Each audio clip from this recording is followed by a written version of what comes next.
Hey guys, Jeffries here, and welcome to the first update video in FMTB. Basically, here we are at the end of September, and the team's doing okay. I'll run you through the new players first of all, if I can find some. We have here Nathan Adowu on loan from Spurs. See his stats there. He's a pretty good striker. He's there mainly as a left wing cover though. Just in case Hughes gets injured and we do end up selling Blair. Next to him, or underneath him, we have Thomas Eisfeld, who is on loan from Arsenal. Centre attacking midfielder, can also play central midfield. He's on loan to us for 3 months, I believe. I started to fall foul of the maximum of 4 players under 23 on loan for a long period of time, so I had to get a lot of 3-month loan deals sorted, and Eisfeld is one of them. As is Enoch Kwakwa, youngster on loan from Manchester City. Very good player, as you can see by his stats here. Looks like a very good signing for us. Other new players, we have got this guy here, Colin McMenamin, striker, target man. He's there as backup to Parkin, in case Parkin gets injured at all. Jody Morris is there, he did sign in the end. We've also got... I think that's it actually. I think that is it. But we're doing okay. In the league we're 8th. We've got 9 points from our first 5 games. And if I go into the fixtures, we drew 0-0 with Dagon Red, which I think I showed on here actually. We lost 2-0 to Leicester in the Capital One Cup. We then beat Plymouth 6-2. Goal from Parkin and Gessen, 2 from Sirkovic, and then goals from Hughes and Cresswell as well. We then drew 1-1 with Burton. We beat Hartlepool 2-1 with goals from Parkin and Hughes, and we've just drawn 1-1 with AFC Wimbledon with a goal from Jody Morris. We've now got Carlisle in the next game, but I'm not going to show that on camera either. This is just a quick update video. Tactics, we're improving at the tactics still, as you can see. We're getting better at them all. Training, we're also doing okay with. I've just did an update of the training very recently. Still got some pretty decent coaching staff. Got a nice little thing going on here. I've changed the general training to ball control now. Trying to get the team better at being able to pass the ball around and controlling the ball quickly and little things like that. The players are unhappy with their current level of training. That happens a lot with this. They do start to get a bit unhappy with the heavy workload. But I believe that the training regime itself produces the best results on the pitch. Even if the players necessarily aren't happy with it, it's sort of tough luck kind of thing. What else have I got to say? Oh yes, we now have an affiliation with Spurs. We also have an affiliation with Blackburn, so I might see what players they have on loan, available for loan. That's how we got Adowu on loan. We need some under-18s. We don't have an assistant manager for them. Looking at it, nor do we have an under-21s manager, although it's saying we don't need one, so maybe we don't need one. Everything else is tip-top. We could do with an extra scout perhaps, just to help with that one a little bit. Financially, I think the club is in a pretty good condition. We're projected to lose money at the moment, but we haven't been on cup runs or anything like that, so that will change. And one thing I'm going to do very, very quickly is have a look at potential under-18 assistant managers, because we want that to be the best. Not got many to choose from. Martin O'Connell, perhaps, or Gareth Williams. Let's try Gareth Williams first. So under 18s, assistant manager. That was easy. Now we've got the ball rolling, and we're showing people what we can do. More and more people are starting to become interested in joining the team. So in terms of signing players, McMenamin took no persuading at all. He wanted originally £1,500 a week. He was very, very happy to take 800. I didn't even have to give him an ultimatum. And if I show you his contract, it's not even like we're giving him lots of money for appearances or anything.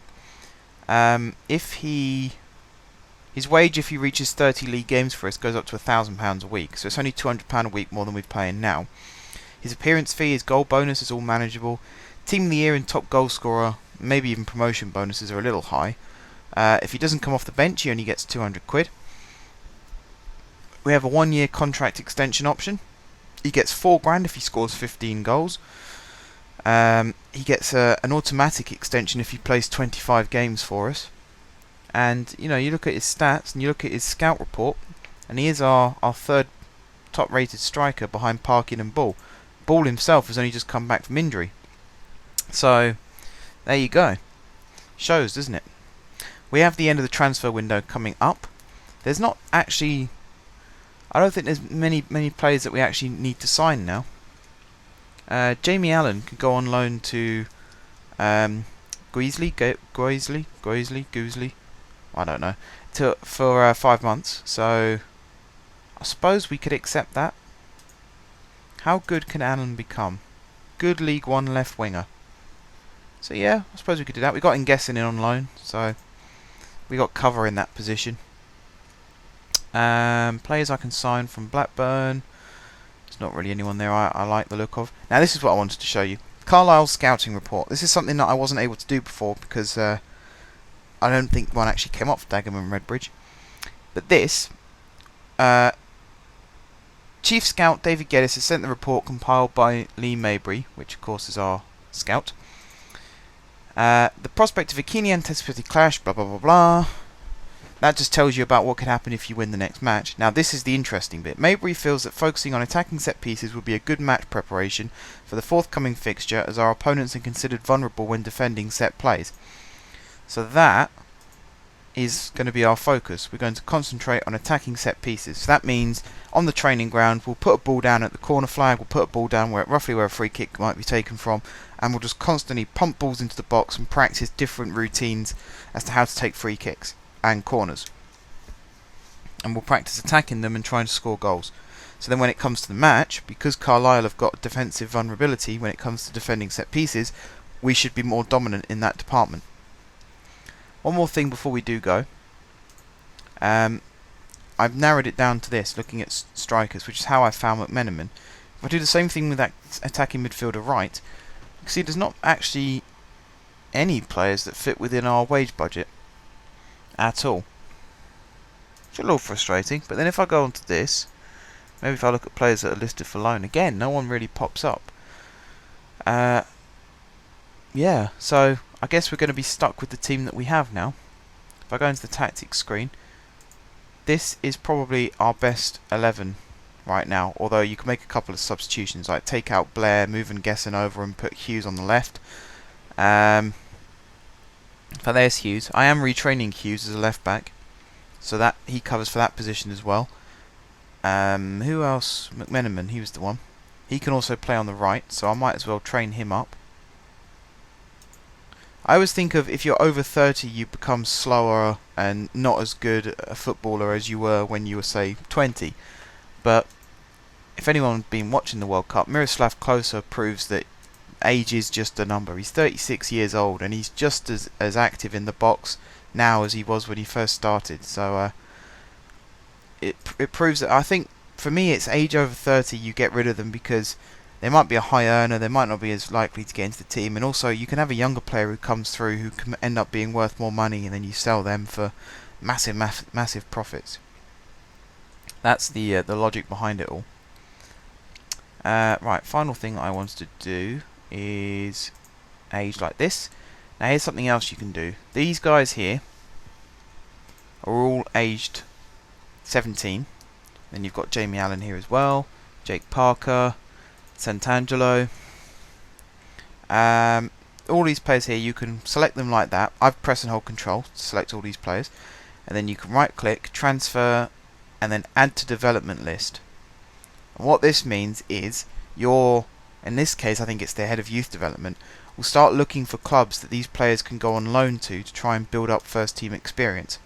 You can only do it for players who are over 17, I believe it is, or at least are on professional contracts. You can't do it if they're on youth contracts. And and obviously they have to be a member of your team, so they can't be a lone player themselves.